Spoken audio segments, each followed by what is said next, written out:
내가 말하기를 그가 내 것을 가지고 너희에게 알리시리라 하였노라. 아멘. 우리 옆 사람과 인사하겠습니다. 사랑합니다.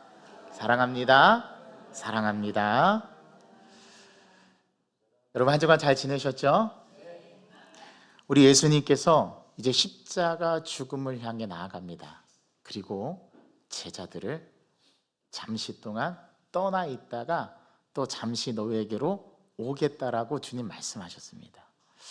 여러분, 주님께서 떠나가신다라는 말의 무게감은 어떤 것일까요? 이거는 떠나보면 알아요. 떠나보면 압니다.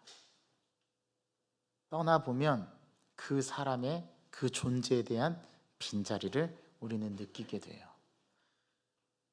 근 한 달 동안 연속되는 장례 일정으로 저와 제 아내가 장례식에 참석해야 하다 보니 아이들만 남겨두는 어려운 상황들이 반복되게 되었습니다. 장례식을 집례하고 참석하고 그렇게 많게는 1시간, 더 많게는 3시간, 그 시간 동안 아이들만 남겨두는 상황이 계속되었습니다. 누구에게 맡길 수도 없고 장모님 오셔서 봐달라는 형편도 안 되고 부모님도 건강이 안 좋으셔서 아이들을 돌봐줄 상황이 안 되게 되는 상황에서 아이들만 계속 아빠, 엄마 없이 집에 놔두는 일이 자주 발생하게 되었습니다. 아직 막내는 너무 어려서 저희가 새벽 예배 갈 때 깨면은 새벽 예배 갈 때 집을 나서는데 적지 않은 어려움이 있어요. 아이들만 놔두어야 하는 상황이 발생하자 아이들만 남겨두는 것이 저희 부부에게는 쉬운 문제가 아니었습니다. 이 문제를 해결하는데 그 솔루션과 접근 방식이 제 아내와 달라서 의견 충돌이 일어날 때도 있어요. 갈등을 빚을 때도 있습니다. 더 큰 문제는 부모가 없을 때 아이들이 부모의 부재로 인해 공포를 느끼고 두려워하며 불안이 점점 증폭된다는 것입니다. 두려워하고 걱정하는 아이들에게 그 두려움과 걱정을 줄어들게 하고 안심시키고 차근차근 자초지정을 설명해 주면서 두렵게 하지 않고 그 두려움과 불안을 줄어들게 하는 것이 정말 어려운 일이라는 것을 경험했습니다. 충분히 설명을 해주면 조금 알아듣는 것 같지만 또 다 알아듣는 게 아니에요. 하물며 첫째도 둘째도 이러할진데 막내는 어떻겠습니까? 걔는 이해 불가입니다. 아무리 말해줘도 아빠 엄마 없으면 울어요. 아빠 엄마를 찾아요. 부모가 없이 오빠와 언니와 같이 있는다는 것이 많이 두렵고 무서운 일이라 쉽게 받아들여지지 않아서 더욱 힘이 듭니다. 그래서 첫째의 어깨에 무거움을 더해줄 수밖에 없습니다. 아이들을 불러다 놓고 아빠 엄마가 상황이 이러이러하니 아빠 엄마가 없을 때 오빠의 말을 잘 따라야 한다 라고 둘째와 셋째에게 말해놓고 또 첫째에게는 더 무게감을 줘서 아빠 엄마가 없을 때는 네가 아빠야, 네가 부모야, 네가 잘해줘야 돼, 잘 동생들을 돌봐야 돼. 이게 적지 않은 무게감으로 의무를 더해줘요. 사실 그러면 안 되는데 상황이 어쩔 수 없다 보니까 그렇게 됩니다. 그리고 나서는 당부하죠. 이제 아빠 엄마가 장례식장 가면 최대한 빨리 올 테니까 그때까지 집에서 잘 있어야 돼, 알았지? 볶음밥 해놓고 갈 테니까 배고프면 볶음밥 챙겨 먹고 간식도 꺼내놓고 갈 테니까 여기다가 놓고 갈 테니까 먹어라. 막내가 화장실을 보면 일단 물티슈로 잘 닦아주고 혹시 쉬할지 모르니까 빨리 화장실로 데리고 가서 쉬할 수 있도록 도와줘라. 이런저런 당부 얘기를 합니다. 그러면 천진난만한 막내는 응, 네 하고 대답합니다. 그러나 이내 딱 집을 나서서 불과 5분도 안 돼서 전화가 옵니다. 엄마 언제 와? 아빠 언제 와? 늘 전화를 걸어서 우리의 마음을 힘들게 합니다. 요즘 막내에게는 아빠 이름은 류고연, 엄마 이름은 장윤정, 오빠 이름은 류일혜, 언니 이름은 류이안, 너 이름은 뭐지? 하고 가르쳐줘요. 이제 가르쳐줘야 되는 나이가 됐어요. 요즘에 또 유괴 사건이 하도 사회적으로 이슈가 되다 보니까 어린이집에서도 교육하라고 부모에게 가정통신문을 보냅니다. 우리 집은 무슨 동에 있지? 우리 집 아파트 이름은 뭐지? 우리 집은 몇 동이지? 우리 집은 몇 호지? 아빠 전화번호 뭐야? 아빠 전화번호는 010-8땡땡땡 4땡땡땡 하고 가르쳐 줍니다. 그러면 곧잘 따라요. 그래 좀 이따 물어보면 몰라요. 이러한 어려움이 저에게 있습니다. 오늘 본문에서 예수님의 마음이 꼭 이와 같지 않을까요? 제자들을 남겨놓고 십자가 죽음을 향해서 떠나고 이제 십자가 죽고 부활하면 다시 아버지에게로 돌아가는 이 예수님의 마음, 제자들을 남겨놓고 떠나야 하는 예수님의 마음은 어떨까요? 그리고 예수님께서 제자들에게 이렇게 말씀하십니다. 내가 가면 두려워하지 마라. 걱정하지 마라. 내가 보혜사를 너에게 보내줄 테니 걱정하고 두려워하지 말라라고 주님께서 제자들에게 말씀하신 게 바로 우리가 지금 계속해서 보고 있는 예수님의 고별 설교인 14장부터 16장까지의 내용입니다. 그 고별 설교 때마다 14장에 한번 보혜사에 대해서 말씀하시고 15장에서도 보혜사에 대해서 말씀하시고 16장에서도 마지막으로 보혜사에 대해서 말씀하십니다. 그런데 그 보혜사에 대해서 말씀하시는 언급의 내용이 달라요. 우리는 지난주에 예수님께서 자신이 없는 이 세상에 남겨진 제자들에게 닥칠 환난과 핍박에 대해서 예고하셨음을 나누었죠. 여기에 세 가지 갈등이 존재한다고 말씀을 드렸습니다. 기억나십니까? 첫 번째는 세상과 제자들과의 갈등입니다. 두 번째는 세상과 예수와의 갈등이에요. 세 번째는 세상과 보혜사와의 갈등이 그것입니다. 첫 번째 갈등은 세상과 제자들의 갈등이죠. 이 갈등은 어떤 갈등이냐면 오늘날 세상과 우리와의 갈등과도 똑같습니다. 예수님께서는 세상이 예수님을 믿는 자들을 어떻게 할 것이라고 예고하셨어요? 핍박하고 박해할 것이라고 예고하셨습니다. 그리고 너희들이 나 때문에 욕을 먹고 박해를 당하고 심지어는 십자가에 순교하는 일까지, 목숨을 잃는 일까지 있을 것이라고 예고하셨어요. 어마무시한 말을 하셨어요. 그런데 예수님께서 또 이런 말씀하셨습니다. 세상이 너희들을 미워하는 이유는 너희들이 미워서가 아니라 누구 때문이라고요? 너희들이 나를 믿기 때문에. 너희들이 나 때문에 핍박과 모욕과 조롱과 멸시와 천대와 심지어 목숨을 잃는 위험에 처해질 수 있다라고까지 예고하셨어요. 세상이 제자들을 박해하는 갈등, 이 갈등은 제자들 때문이 아니라 순전히 예수님 때문이라고 예수님께서 말씀하셨어요. 제자들이 예수님을 따르고 믿기 때문에 세상은 예수님뿐만 아니라 그 예수님을 믿는 저와 여러분들도 어떻게 한다라는 거예요? 박해한다라는 거예요. 핍박한다라는 거예요. 모욕한다라는 거예요. 조롱한다라는 거예요. 저는 이 이야기를 제 아들로부터 듣습니다. 제 아들이 학교에 가면은 예수 믿는 친구들이 많지가 않대요.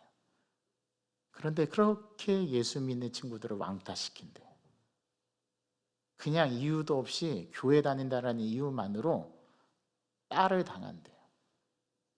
그래서 요즘 아이들은요, 자기가 교회 다니는 것을 밝히지 않는답니다. 이런 세상이 되어가고 있어요. 그런데 예수님 분명히 말씀하셨어요. 세상은 너희가 나를 믿는 것 때문에 너희들을 모욕하고 박해하고 핍박할 것이다. 하지만 두려워하지 말라. 우리 주님께서 그렇게 말씀하십니다. 이게 첫 번째 갈등입니다. 제가 청년들을 지도하는 시절에 어떤 청년이 중소기에 입사한 한 청년의 고백을 들은 적이 있습니다. 회사에 입사해서 2달 동안 상사의 괴롭힘을 당했대요. 근데 그 이유가 뭔지 아십니까? 교회 다닌다는 이유 때문에. 술자리에 가면 술을 권해도 마시지 않으니까 이 상사의 눈에 괘씸죄에 걸린 거죠. 상사가 무엇인가 불합리한 일을 하면, 그러한 지시를 내리면 이 상사에게 올곧은 직언을 하니까 이 직원이 눈에 가시가 된 겁니다. 근데 또 알고 보니까 얘가 교회를 다녀요. 정직해요. 성실해요. 예배를 빠지지 않고 교회를 잘 출석해요. 그러니까 그 이유 때문에 괜히 괴롭히는 거예요. 여러분, 이런 경험을 당해보신 적 있습니까? 있다면 오늘 말씀이 더 피부에 와닿을 겁니다. 우리는 예수 믿는다라는 이유 때문에, 그 이유 때문에라도 세상이 우리를 미워하고 우리를 박해하고 핍박할 것이기 때문입니다. 또 두 번째는 예수님과 세상과의 충돌, 갈등이 있어요. 예수님과 세상의 갈등은 무엇을 통해서 설명되냐면 죄를 통해서 설명됩니다. 요한이 말하는 죄는 범죄를 말하는 게 아니에요. 오늘 말씀에도 예수님께서 보혜사가 오시면 하는 일이 있는데, 죄에 대해서, 의에 대해서, 심판에 대해서 세상을 책망한다고 얘기했거든요. 그 첫 번째 죄가 뭐냐면 도덕적으로 범죄, 즉 살인을 저지르고 도둑질하고 거짓말하고 사회 규칙을 어기고 이래서 어기는 그런 죄가 아니라 하나님을 모르는 게 죄래요.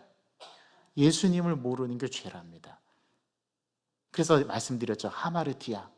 이 죄라는 게 뭐예요? 화살이 관역의 정중앙에 딱 꽂혀야 되는데, 우리의 삶이 예수님에게 초점이 맞춰지고 우리의 삶의 중심이 예수님을 향해야 되는데, 어느 순간에 그 중심이 돈이 되고 어느 순간에 그 중심이 내가 원하는 무엇인가가 되고 하나님의 자리에 다른 대상을 올려놓고 그걸 숭배하는 것, 그게 죄입니다. 왜 그럴까요? 예수님을 몰라서요. 하나님을 몰라서요. 그게 죄래요. 예수님을 모르는 것이 죄라고 말합니다. 예수님이 누구신지, 예수님이 무엇인지, 예수님이 어떤 존재인지를 모르는 것을 성경은 오늘 죄라고 우리에게 말씀하고 있어요. 그러므로 죄는 예수님과의 관계성에서만 설명될 수 있는 용어입니다. 예수님이 이 세상에 오시기 전에 어디 계셨어요? 하늘 보좌에 계셨어요. 그리고 그 예수님이 이 땅에 내려오셨죠. 죄라는 것은 예수님을 모르는 뿐만 아니라 예수님을 미워하고, 이것은 예수를 보내신 하나님을 미워하는 것과 같은 이치입니다. 미워한다라는 것은 거부한다라는 의미이고, 이것은 예수님을 알지 못하여 거부한다라는 의미도 포함되어 있습니다. 세상은 예수님이 누구냐라고 묻습니다. 예수님이 뭐 하는 사람이냐고 물어요. 예수님을 조롱하고 모독하는 자들은 예수가 밥 먹여주냐? 라고 비웃습니다. 이러한 비웃음을 예수님으로 인해 제자들도 받게 될 것이라고 말씀하셨다라는 거예요.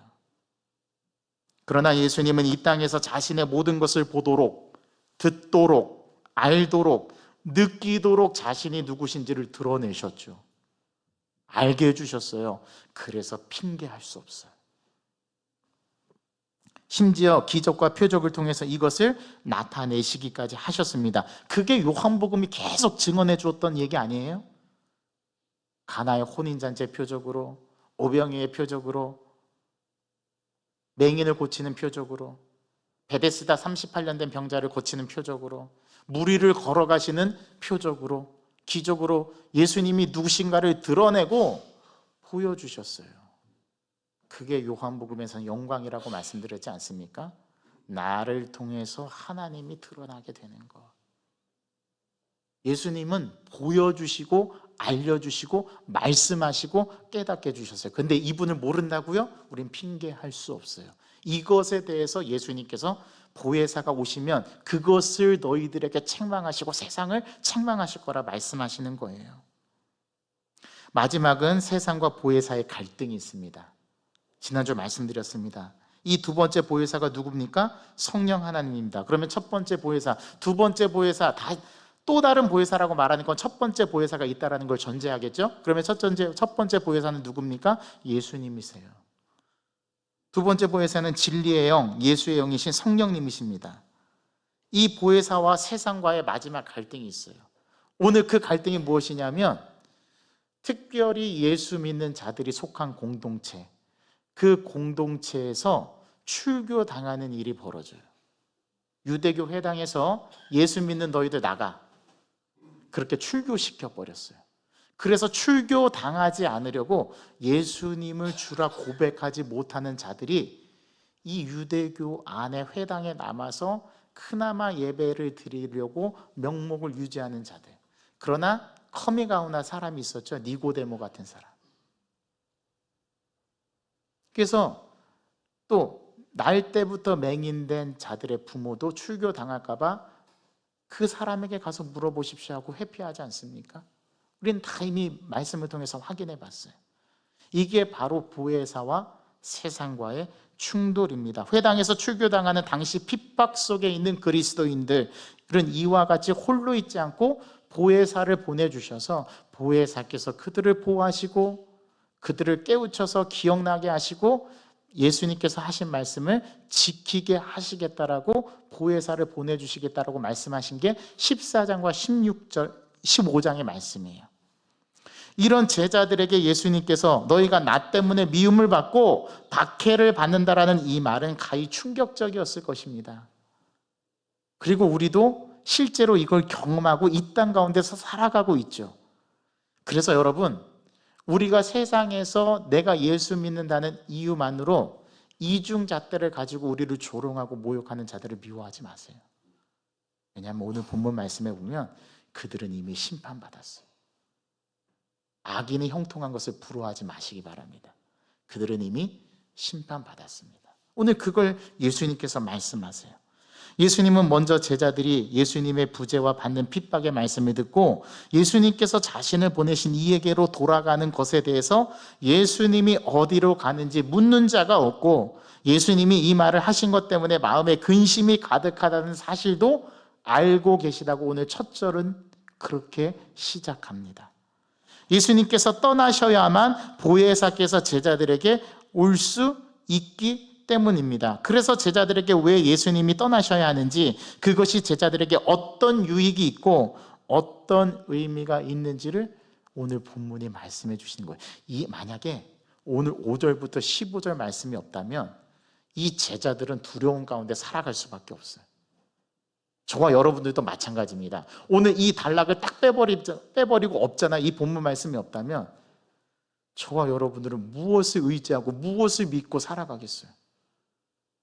오늘 예수님께서 보혜사를 보내주셔서 자기가 떠나가야만 우리에게 유익이 있다라는 이 말씀, 그래서 오늘 이 말씀 우리에게 위로가 되는 것입니다. 예수님이 가셔야 보혜사를 보내주실 수 있다라는 말입니다.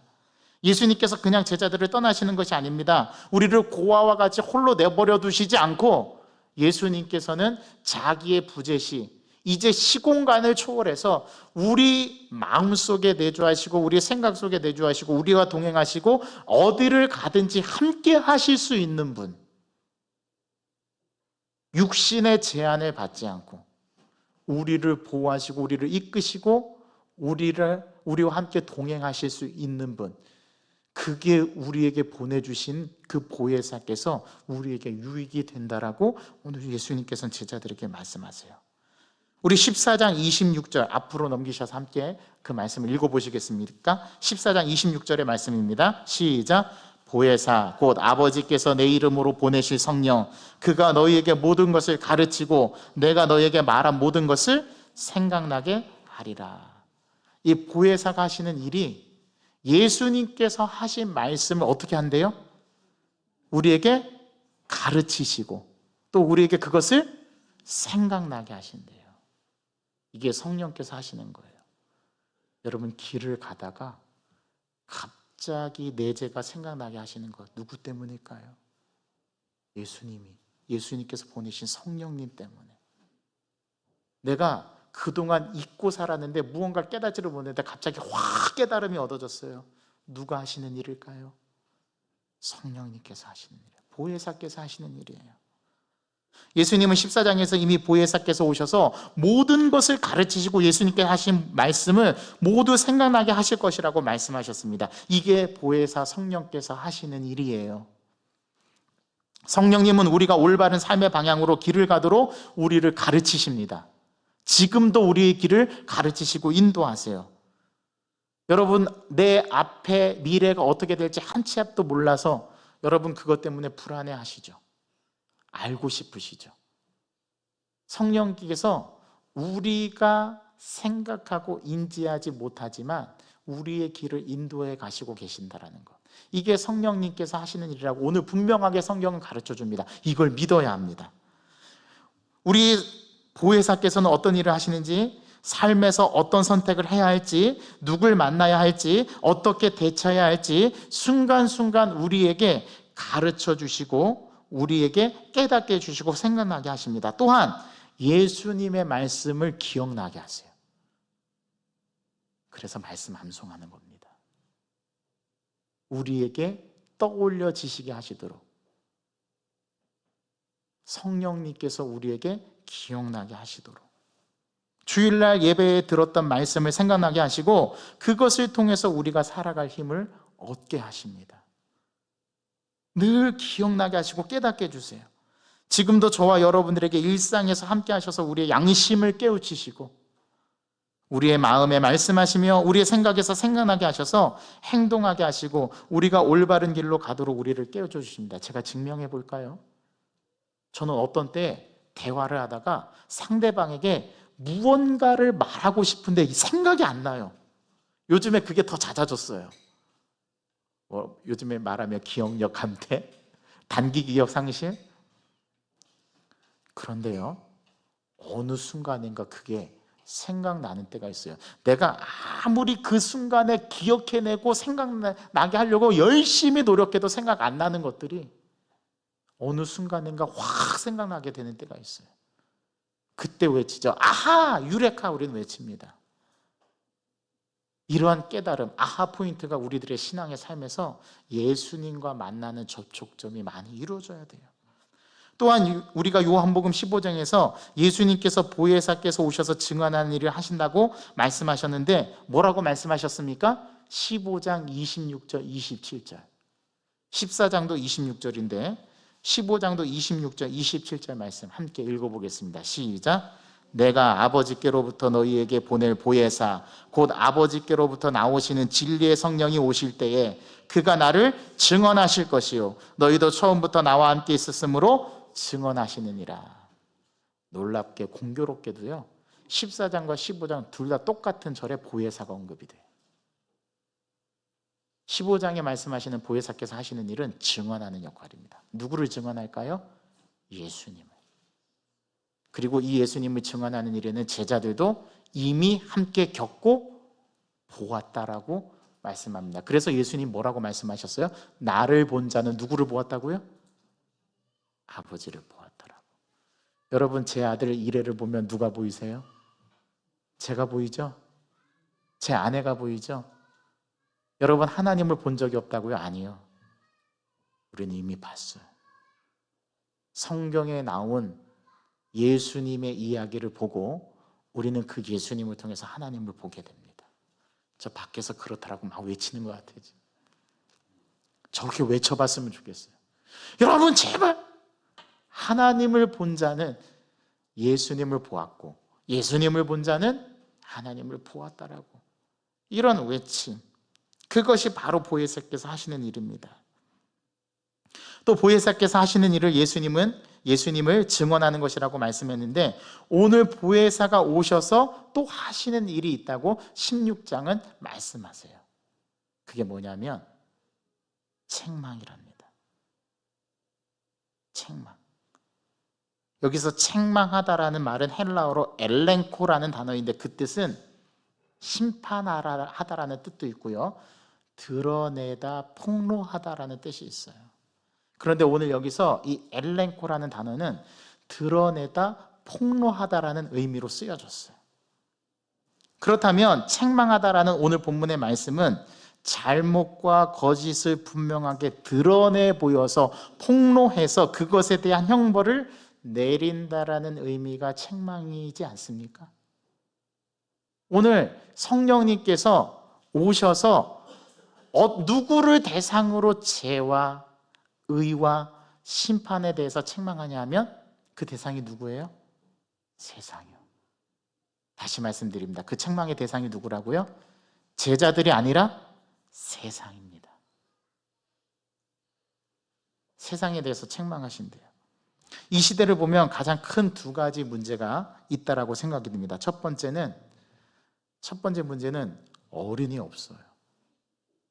네, 목사님 무슨 말씀이에요? 우리 교회 어른들 굉장히 많으신데요. 제가 말하는 어른의 의미는 나이가 연장자인 어른을 말하는 게 아니에요. 우리 세상을 보면 진짜 참 어른, 인격적인 어른들이 사라져가요. 정치계에 진짜 어른이 없기 때문에 난리법석 아닙니까? 경제 분야에 진짜 어른이 없으니까 너무 힘든 것 아니에요? 가정에도 보면 어른이 없어요. 좋은 어른이 없다라는 것이 문제입니다.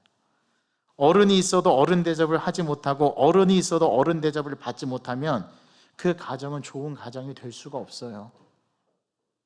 여러분, 그런 가정이 온전할 리가 있겠습니까? 우리 조부 세대는 많이 배우지 못하고 오늘날처럼 지식을 갖추지 못해서도 훌륭한 어른들이 많으셨어요.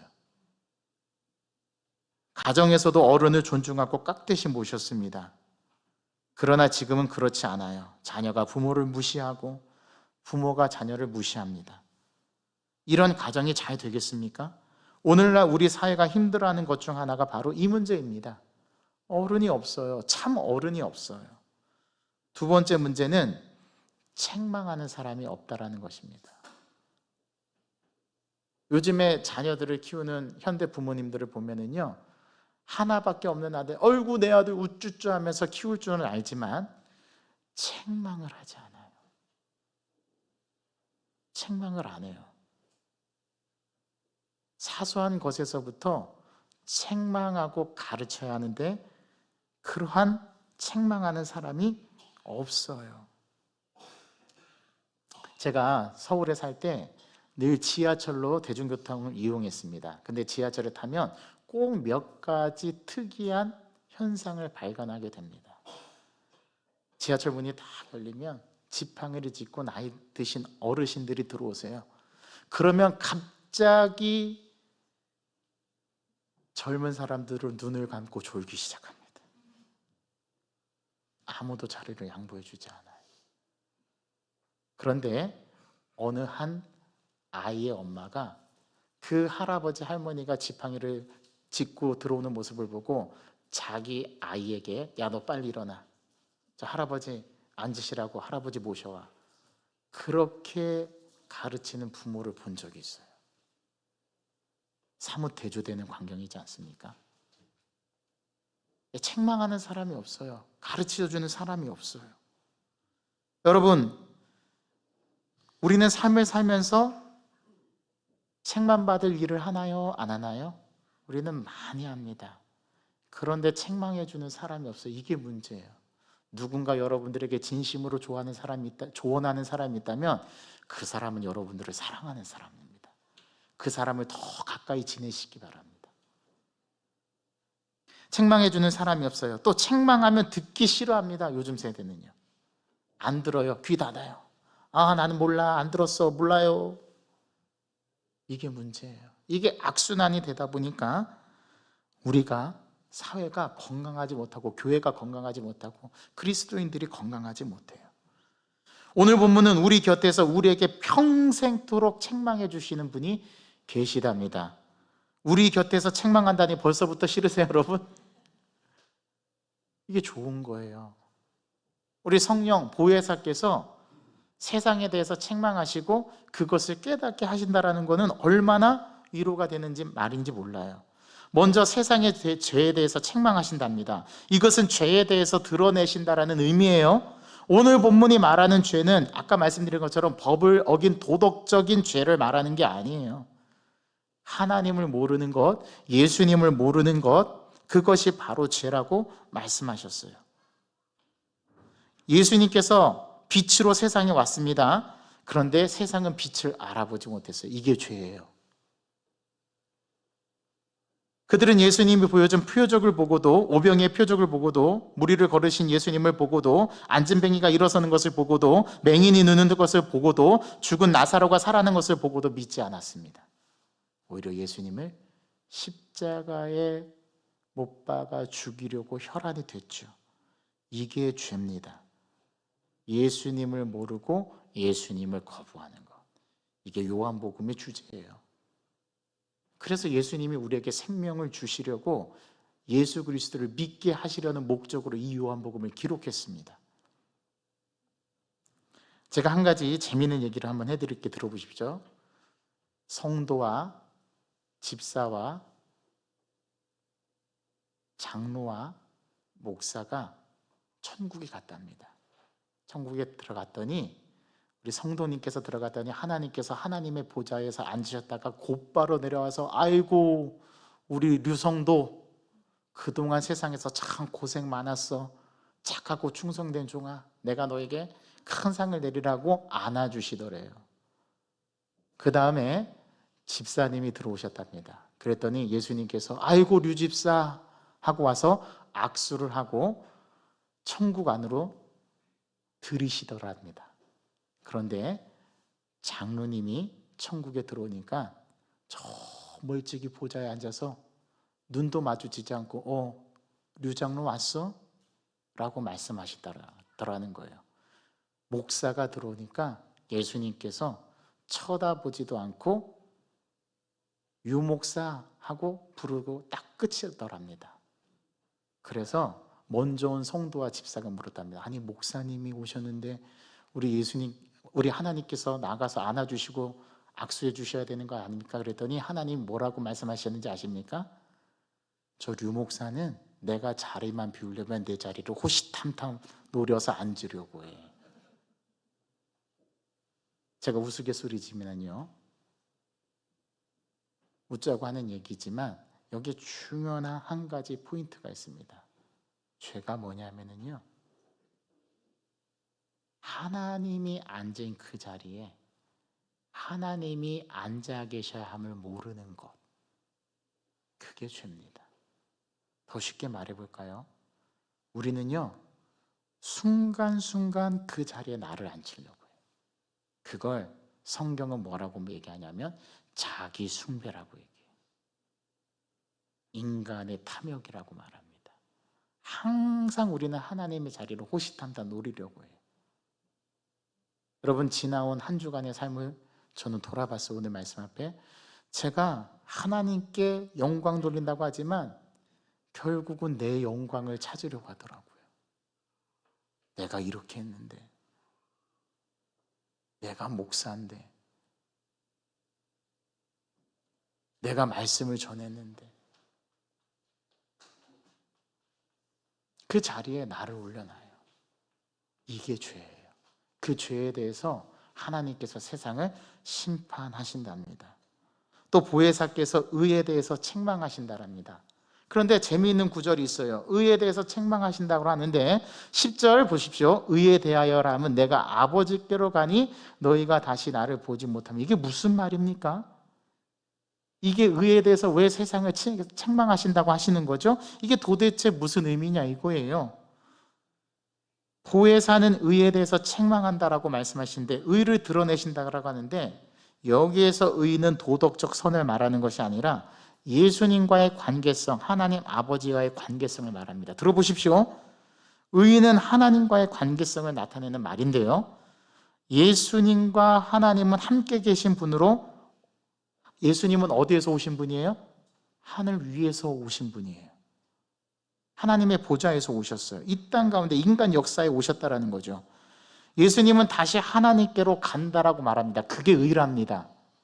그런데 여러분에게 묻겠습니다. 만약에 예수님께서 죄가 있다면, 예수님께서 의롭지 못하다면 하나님께로 갈 수 있을까요?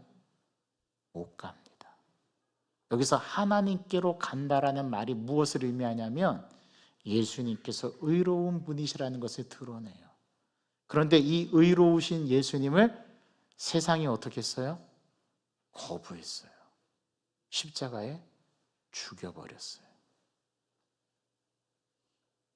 그래서 예수님께서 자신의 의를 십자가에서 드러내신 것입니다. 그게 의래요. 그 의에 대해서 세상을 심판하시겠대요. 세상은 이런 예수님의 의를 깨닫지 못하고 거부했습니다. 이것이 세상이 의롭지 못하다라는 증거예요.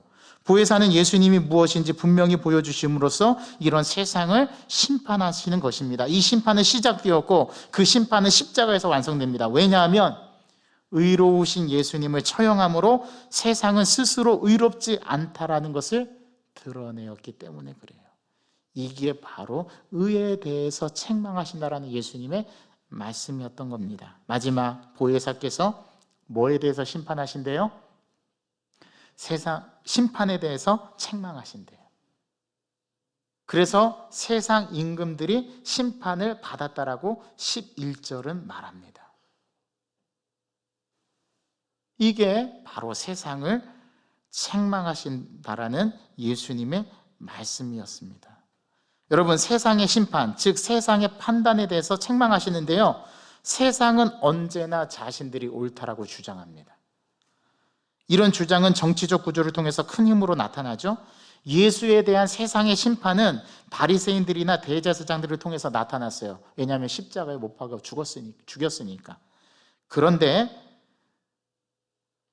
제자들에 대한 심판은 유대교나 로마 제국을 통해서 나타났습니다. 믿는 자들을 출교시키거나 핍박해서 죽여버렸거든요.